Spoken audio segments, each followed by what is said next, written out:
Alors c'est parti, on va faire notre premier projet où on va imiter comme ça une page, comme si on avait fait une recherche par exemple sur un site pour se loger, etc. Une recherche par exemple Paris, et on arrive sur une page de résultats comme ça, qui nous propose donc des résultats sous forme de grille comme ça, et on va pouvoir le faire très facilement grâce à Bulma. Et donc notamment vous allez voir qu'on peut utiliser Bulma avec tous les frameworks React, etc. qu'on veut pour faire ce genre de réalisation. Et dans un second temps, on va faire un portfolio avec Bulma également, donc cette fois ce sera un site un petit peu plus complet. Là c'est vraiment pour vous montrer que ça peut avoir beaucoup d'utilité d'utiliser Bulma par exemple pour ce genre de site ou d'application.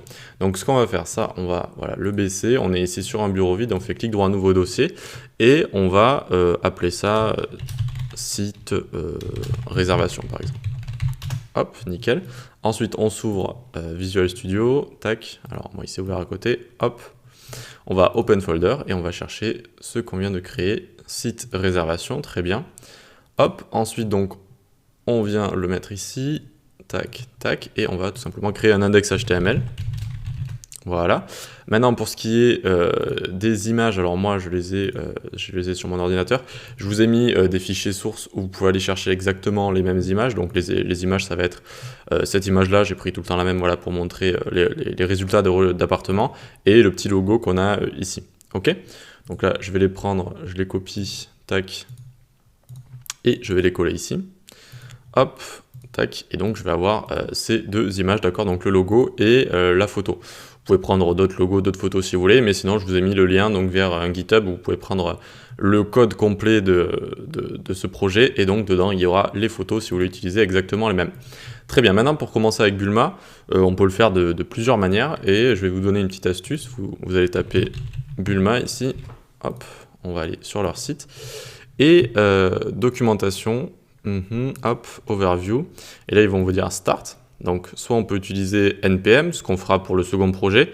Ici on va utiliser le CDN, d'accord, et donc cliquez sur le CDN pour l'utiliser, hop, et ensuite on va prendre le min.css, et vous n'avez plus qu'à le linker dans votre head. Mais si vous voulez également, vous pouvez descendre un petit peu, et là il vous propose un template ici, hop, vous allez le prendre, vous allez le copier, tac, tac, et vous allez le coller ici tout simplement, et après vous faites un clic droit Open with Live Server, et ça va vous l'ouvrir du coup avec le CDN qui marche, et du coup regardez dans le head ce qu'ils nous ont mis, tac, tac, tac. Donc là on a juste un container, on peut l'enlever, tac, on peut enlever la section également, et donc on a bien le lien ici avec le CDN, min.css, d'accord, et on a également, ce qui est assez intéressant, c'est le font awesome sans avoir besoin de rentrer son email. Voilà, le font awesome qui est directement donné par Bulma, donc pour nous permettre d'utiliser toutes sortes d'icônes, ce qui est plutôt sympa également. C'est pour ça que ça peut être cool d'aller chercher le template, vu qu'ils vous mettent ici le script de font awesome.